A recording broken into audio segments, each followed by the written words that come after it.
Oke, sip. Atur aja. Penting kalau salah jangan disiarin. Bening banget soalnya mukanya. Udah lama nggak? Aku nggak pernah wajah Merayu opa. saya. Enggak, udah Merayu. lama nggak. Udah cukup satu di rumah. Pak Haji ngomong kan? Tuh. Oke, yuk. Ya, Bismillah. sip, lanjut. Pak, kemarin kan ulang tahun mantu tersayang paling tersayang. Seperti apa sih perasaan mantu kita hari ini? Ya, saya sih menanggapinya untuk ulang tahun tahun ini sudah tidak begitu begitu terpikiran banget lagi sih. Cuman hanya sifatnya mengenang hari ulang tahun itu. Memang saya berbicara di rumah, kalau bisa ajaklah anaknya ke makam, ajaklah segala hal. Saya sampaikan di rumah sama ibu sama omanya. Karena kebetulan kemarin saya sibuk sekali. Pagi-pagi saya udah pergi, ada acara terus siang sampai malam. Jadi saya nggak sempat nganter dia ke makam. Maka saya bilangin kepada anak saya, pada istri saya, agar segala dibawa ke situ dan berdoalah. Siapapun kalian yang bisa berdoa di makam pada hari ini, kita turut mengenang. Itu aja sih. Dan akhirnya Gala dibawa ke makam. Ya, akhirnya Gala dibawa. Cerita apa setelah dia dari makam? Ya, akhirnya segala dibawa ke makam. Ya cerita kalau cerita omanya ya mungkin belum dia paham, belum dia mengerti di mana papinya dan maminya itu mungkin segala belum mengerti. Cuman sepertinya kerinduan dia terhadap orang tuanya itu memang sudah tiada tara lah kata orang. Setiap saat selalu dia ingin mempertontonkan YouTube papinya atau Instagram papinya sama maminya, selalu itu untuk kerinduan yang luar biasa. Tapi di mana maminya sama papinya dia mungkin belum paham. Karena saya sendiri menyampaikan bahwa papi dan mami sekarang sudah berada di surga. Apa sudah menyampaikan? Iya, saya sudah sampaikan di surga. Tapi dia kadang-kadang menjawab enggak. Jadi saya juga belum paham mungkin dia enggak ngerti. Selalu dijawab. Dia selalu kalau saya tanya, kalau dia ngobrol papi sama mami sudah di surga, doakan. Tapi kadang-kadang dia mengaminkan. Dia berdoa dia amin katanya kan. Ya gini dia mukanya. Tapi di mana surga tuh dia belum. Memang Opa sudah mengajarkan sejak dini walaupun dia belum mengerti. Mungkin ini strategi Opa biar nanti next kalau dia sudah besar dia tidak kaget lagi. Ya, secara pelan-pelan memang saya beri penjelasan agar dia jangan trauma. Artinya kaget dia tentu akan membuat dia sedih yang berat untuk berpisah dengan kedua orang tua. Itu hidup itu kadang-kadang sangat berat itu jalan. Apa sih Pak yang Opa ingat dari almarhum, khususnya kalau lagi di hari miladnya biasanya dia apa? Ya kalau yang saya ingat sih dengan si Panes ini ya banyak juga. Kenapa saya bilang banyak juga? Karena selama 1 tahun lebih dia kan selalu baik ulang tahun dia, ulang tahunnya si Feby, jangan ulang tahun adik-adiknya Feby, si Puji, si Pran, si Padi, dia selalu yang sibuk.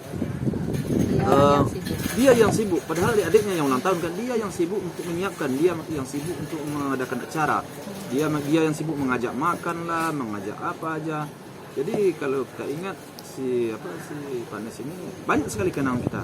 Walaupun waktu saya pendek cuman sama dia kan nggak seberapa lama kan, tapi kenangan saya sama dia sangat banyak. Karena apa yang dia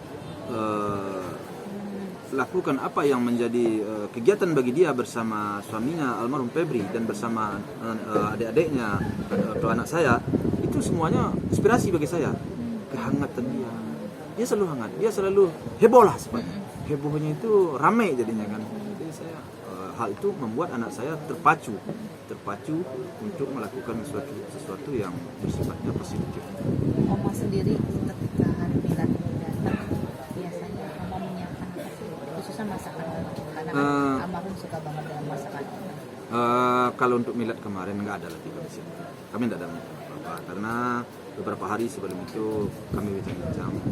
Ya sudahlah, bisa kita terlalu juga lagi. Jadi kalau sifatnya untuk mengenang kadang ya sudahlah, bawalah salah seorang, bawalah anaknya ke sana, bisa pakai yang membawa pas di hari hanya, soalnya sibuk, dibawa oleh sifat itu aja. Tidak ada kita mengadakan acara mengenang itu ini, enggak, cuman ya seperti itu aja, mengenang kita bawa anak. Kita bawa anak. Itu sudah yang kesekian kali kan Opa? Udah sekian kali. Sebenarnya tanpa pengetahuan wartawan pun kami masih sering sih. Saya sama mamanya, soalnya mamanya kalau dia udah sedih, ingat anaknya, secara diam-diam kalau nggak pagi sore saya akan isi. Karena dekat juga dari rumah. Kalau umpamanya mamanya udah malamnya udah resah, dia kangen anaknya, saya baru aksi. Sudah pernah diimpiin lagi Opa? Alhamdulillah, mungkin karena rajin berdoa kami sampai sekarang enggak bermimpi lagi. Karena sesuai dengan kata-kata orang tua dahulu, kalau anak atau keluarga terdekat sering bermimpi kita kalau dia sudah meninggal, itu dia minta doa. Karena maminya, omanya ya, dan saya sendiri terutama mama itu sering sekali mendoakan, hampir tiap malam dia sholat kali berdoakan. Jadi alhamdulillah, mungkin apa yang dia harapkan dari kami itu kami lakukan, kami laksanakan. Juga anak yang ditinggalkan kami beri perhatian yang penuh, sehingga mungkin mereka merasa senang, sehingga mereka gembira lah di sana. Ada nanti mungkin ada sedikit kecil-kecilan pengajian atau apa gitu? Enggak ada. Cukuplah kami berdoa sampai salat ataupun seperti subuh. Ya, kapan kami sempat kami datang ke makam itu aja. Enggak terlalu besar-besar. Oke, tumbuh kembangnya Gala pas makin kesini makin menjadi anak yang pintar, hebat. Ya, alhamdulillah sih kalau si Gala juga sebenarnya sudah tidak ada lagi gitu kan. Ya, alhamdulillah kalau soal pertumbuhan Gala, kalau soal fisiknya sekarang saya gembira sekali. Senang sekali melihatnya. Dia tumbuh subur, artinya tubuh itu ideal lah tuh. Kemudian kecerdasannya menurut saya dengan umur 2 tahun 4 bulan cukup puas lah saya untuk saat sekarang. Ya, saya berharap mudah-mudahan ke depan dia jadi anak yang baik lah, anak yang pintar, anak yang berguna bagi kedua orang tuanya, terus keluarga, bangsa dan negara. Saya benar-benar berharap dia menjadi seorang pemimpin besar nanti, yang berguna lah bagi masyarakat netizen, karena secara langsung atau secara tidak langsung dia akan sudah banyak didoakan oleh masyarakat, oleh netizen. Saya ingin doa orang itu nanti terkabul dan kemudian juga bisa memberi kesejahteraan kepada orang-orang yang baik kepada dia ini. Kalau dia menjadi pemimpin yang hebat, otomatis kan bisa memberikan kesejahteraan. Saya yakin dan percaya bahwa semuanya itu bisa saja terjadi kalau Tuhan berkehendak. Kita sama-sama, cucu saya ini sampai. Apa yang membuat Opa makin hari makin tegar? Iya. Tidak merasa kehilangan lagi, atau mungkin karena sudah ada Gala sebagai penggantinya almarhum Bibi gitu. Tapi kan tetap sebagai seorang ayah, karena anak pertama adalah yang terbaik, bisa dibilang. Ya, sifatnya saya selaku opanya dan omanya kan harus tegar. Kenapa? Karena walaupun anak saya yang 3, yang lainnya udah bisa mandiri lah buat dia. Namun tanggung jawab saya ke cucu ini kan tidak tanggung-tanggung. 100%-nya ya 1000%-nya kan saya harus tanggung jawab. Saya harus bertekad harus menjadikan dia menjadi orang yang bermanfaat. Jadi tekad itu harus saya tanam dan saya harus berusaha berjibaku untuk mencukupi kebutuhan dia, kalau bisa lebih. Kenapa lebih? Saya ingin dia mendapatkan sesuatu yang terbaik. Jadi sehingga nanti dia bisa menjadi seorang pemimpin yang terbaik. Itu yang saya tanamkan sekarang. Berat nggak sih menjadi seorang opa, begitu juga sekaligus menjadi seorang ayah untuk Gala? Ya dibilang berat sih, enggak berat sih. Itu kan sudah merupakan tugas dan kewajiban juga bagi saya ya. Dan saya sih sangat senang melakukan. Cuman kadang-kadang memang saya terharu juga sih melihat anaknya. Kenapa? Ya. Makin kesini mirip almarhum. Ya, karena kenapa saya terharu? Takutnya saya nanti dan takut juga kita. Kalau kita berumur pendek, sementara cucu masih butuh didikan kita. Itu yang perhatian. Itu yang kadang-kadang membuat kita merasa sedih ya, kalau seandainya umur saya masih panjang, ya bisa kita arahkan. Alhamdulillah saya mendidik mendidik anak-anak saya selama ini, alhamdulillah menurut saya sih ya cukuplah sesuai dengan apa yang saya harapkan. Ya, saya yakin ini anak kalau saya didik dengan cara saya yang telah saya lakukan dulu kepada om-omnya atau kepada papinya, saya terapkan ini. Dan kemudian tentu kelemahan-kelemahan selama ini tentu saya udah tahu juga kan. Saya yakin dia akan menjadi orang. Nah, cuman cukup waktu nggak saya? Nah itu kadang-kadang yang membuat saya tersedak. Ada perasaan takut juga ya Opa? Ya. Bisa dibilang seperti itu. Karena Gala kan juga masih kecil ya. Ya. Ya Gala Ketika rasa takut itu datang, apa yang Opa lakukan atau Opa pikirkan? Ya rasa takut itu ya satu-satunya buat saya sekarang obat. Karena zaman sekarang kan apapun semuanya itu kan perlu ekonomi, artinya perlu finansial ya. Nah saya takut di finansial ini. Kenapa takut di finansial? Kalau umur saya pendek, dia nggak ada gimana? Ya. Kemana dia mau nanti kalau ingin sekolah lebih umpamanya katakanlah kemana-mana tahu lah. Tentu ada kengerian saya. Kenapa? Ya kalau pendidikan untuk dasar mungkin tidaklah masalah, tapi kalau kan sekarang semuanya kan udah serba ya biaya yang tinggi ya gitu. Jadi nah kalau umur saya panjang saya nggak takut, bagaimanapun saya akan banting tulang, saya berjuang. Nah kalau umur saya pendek, nah ini masalahnya dia kan masih berumur 2 tahun 4 bulan kan. Nah kalau ini 2 tahun 4 bulan sampai umur 19 tahun atau 20 tahun bisa jadi sampai 22 tahun dia itu perlu pendidikan. Itu enggak finansial yang kecil itu. Ya, itu. Dan perlu pengawasan yang ketat juga. Kalau umur kita pendek, ini yang saya agak khawatir, yang saya takutkan cuma ini. Yang lain saya enggak takut. Sempat diobrolin sama om dan tantenya apa? Saya enggak ngobrolin. Cuman anak-anak itu sudah menjawab sih. Enggak usahlah dikhawatirkan, enggak usah dikhawatirkan. Kami pun juga siap. Apapun akan kami lakukan untuk dia. Anak-anak saya sudah. Ya tapi kan nama hidup ini bukanlah tanggung jawab dia, kan tanggung jawab saya selaku opanya, omanya. Jadi saya nggak mau membebankan kepada anak-anak saya yang lain. Walaupun mereka berkata seperti itu, tanggung jawab merasakan itu tanggung jawab opa, bukanlah tanggung jawab kalian. Dan pun juga cara mendidik itu pasti berbeda. Saya sudah berpengalaman, anak-anak saya tentu belum berpengalaman. Nah, menghandle sesuatu itu tidak segampang membalikkan telapak tangan. Lagi mendidik anak kecil kan, dari kecil sampai besar. Bukanlah dicukupi kebutuhannya finansialnya, kemudian dia bisa jadi orang. Enggak bisa. Banyak sekali hal-hal yang perlu kita ajari, banyak hal-hal yang perlu kita rem, banyak hal-hal yang perlu kita sampaikan agar dia mengerti, agar dia jangan sampai salah langkah. Kan banyak sekali ya. Itu perlu pengawasan yang 24 jam. Saya menjaga anak saya selama ini 24 jam saya jaga itu. Jadi tentu mau ke segala ini saya akan saya lakukan juga seperti itu. Nah, walaupun sekarang anak-anak saya mengatakan bahwa iya saya yakin bahwa mungkin di soal finansial mungkin bisa. Tetapi bisa nggak dia menjaga 24 jam? Kan saya khawatir juga. Dan tanggung jawab itu bukanlah tanggung jawab dia juga, ada tanggung jawab saya. Itu yang saya lakukan. Semenjak proses hukum sudah selesai, hubungan dengan komunikasi dengan yang seberang sana seperti apa? Nggak ada sih, nggak ada. Saya nggak ada menghubungi sebelah, dan saya juga ingin ada sesuatu yang harus diklarifikasi juga. Kalau nggak, kurang tepat saya terus terang saja menerima aja, saya nggak mau. Harus diklarifikasi. Banyak sekali yang sudah menggoreskan hati saya, banyak sekali yang sudah tidak berkenan saya terima dahulu ya, yang disampaikan ke publik, yang sudah menjadi konsumsi publik.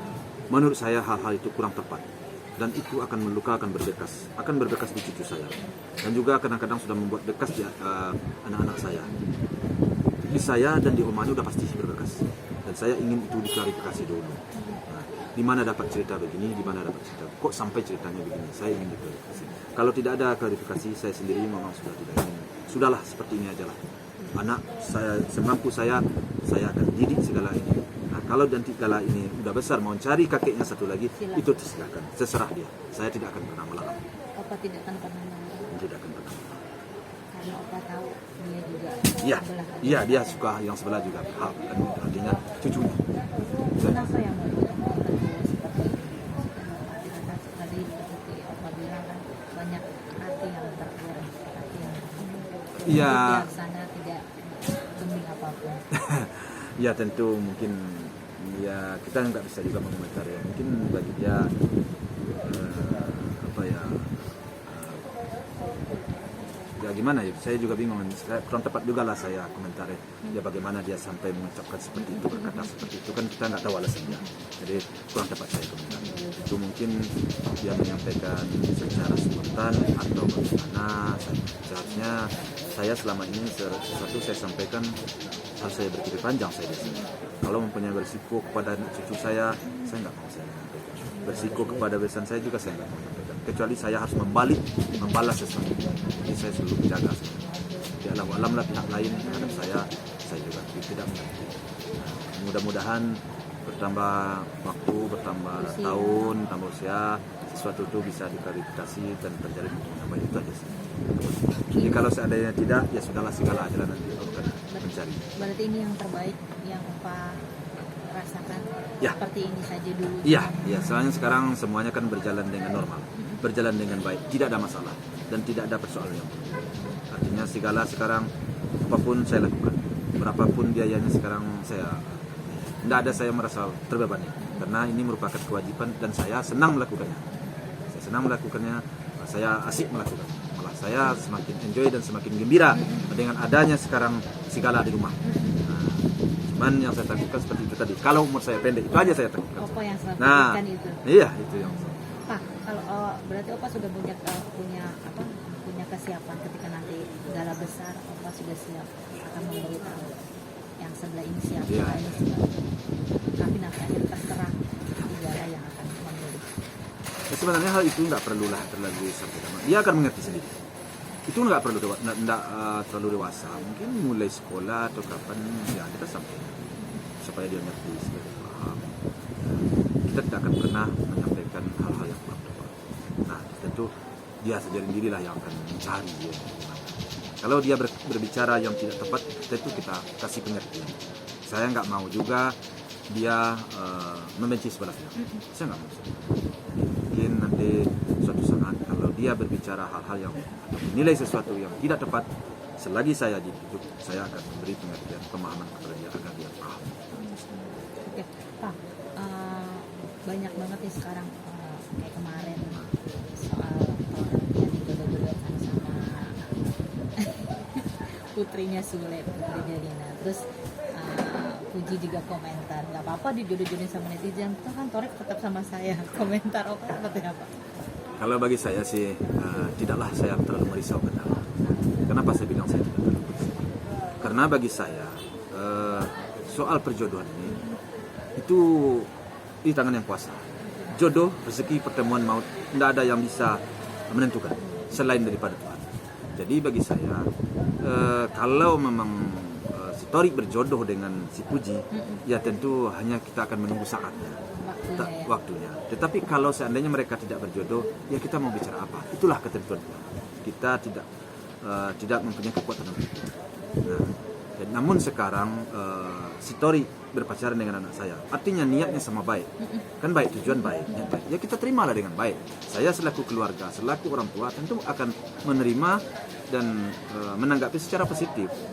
Jadi bagi saya semuanya itu nilainya positif. Itu aja, saya terima aja dengan welcome. Soal nanti memang dia berjodoh, alhamdulillah. Kalau tidak ya Tuhan, kita kembalikan kepada Tuhan. Kalau kita terlalu perpanjang ya ribet sendiri jadi masalah sendiri, jadi tidak usah. Tapi hubungannya masih baik. Baik aja. Hubungannya baik. Apa yang ditunggu Pak?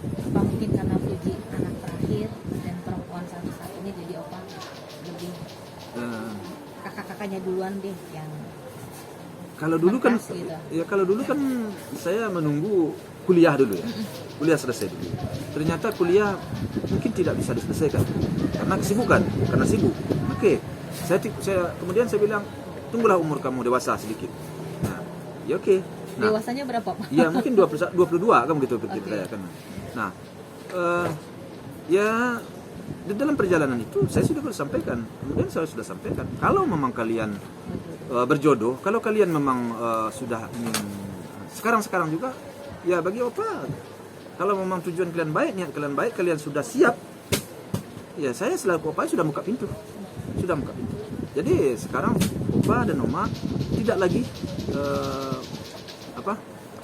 terlalu meminta waktu begini begitu, enggak lagi. Kenapa? Karena saya melihat mereka berdua sudah akur, mereka sudah bisa mencari kecocokan.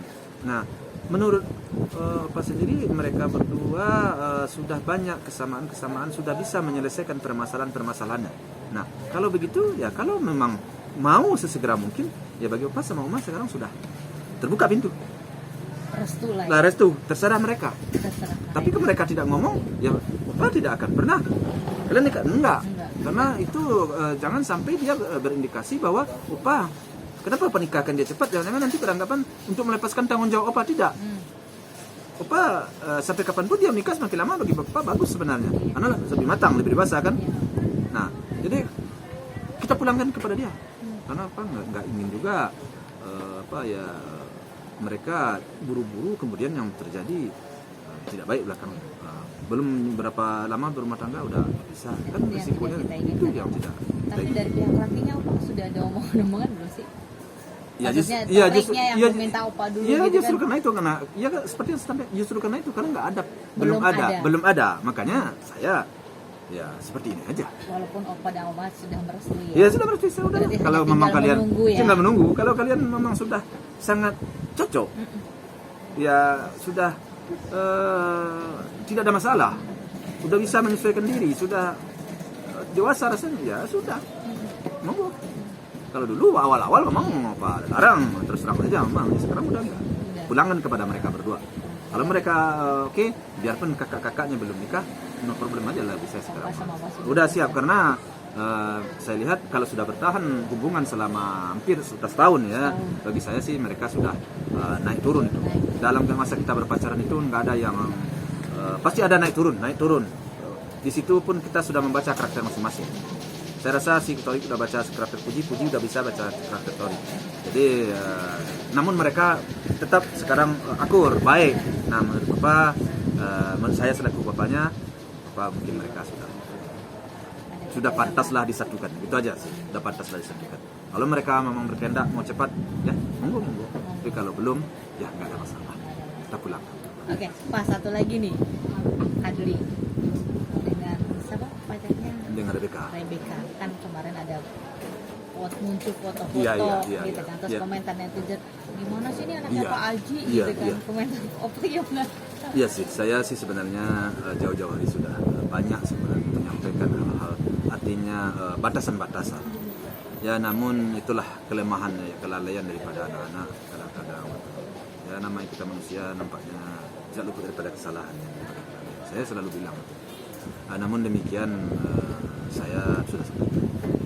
Apakah kalian mau ke jenjang yang lebih serius? Kalau iya, oke. Kalau belum, tolong dijaga jarak, jangan terlalu banget, kurang tepat.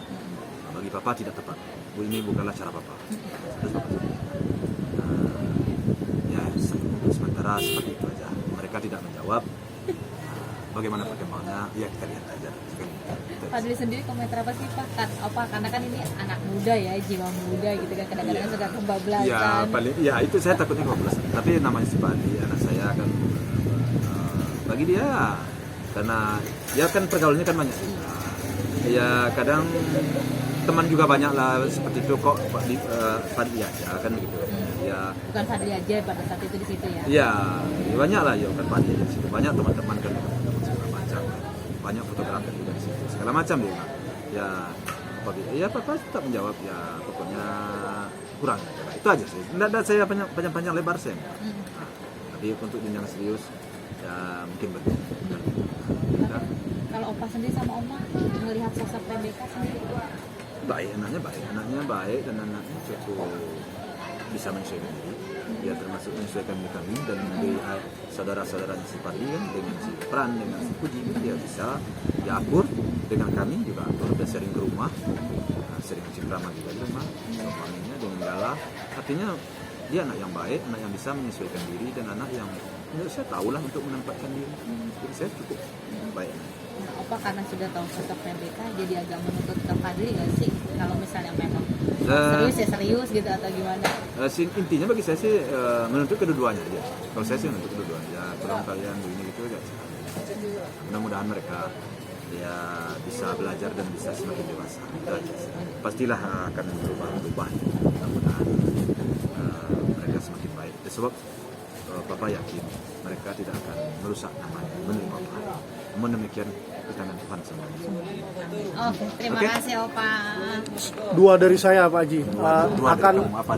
Dua Pertanyaan dari saya. Akan 3 kali sehari. Akan nyekar ke kuburan almarhum Pak Haji? Oh, itu setiap saat saya sama Omanya, dan saya nggak mau menyampaikan ke kamu potret dulu. Ya, jangan. Saya akan diam-diam aja datang. Akan ada perayaan di rumah Pak Haji? Nggak ada. Untuk ini nggak ada. Kami hanya sifatnya mengenang, kemudian saya antar anaknya ke makam. Kami berdoa, itu aja. Kami panjatkan doa untuk mereka. Oke? Sip, Pak. Terima kasih Pak.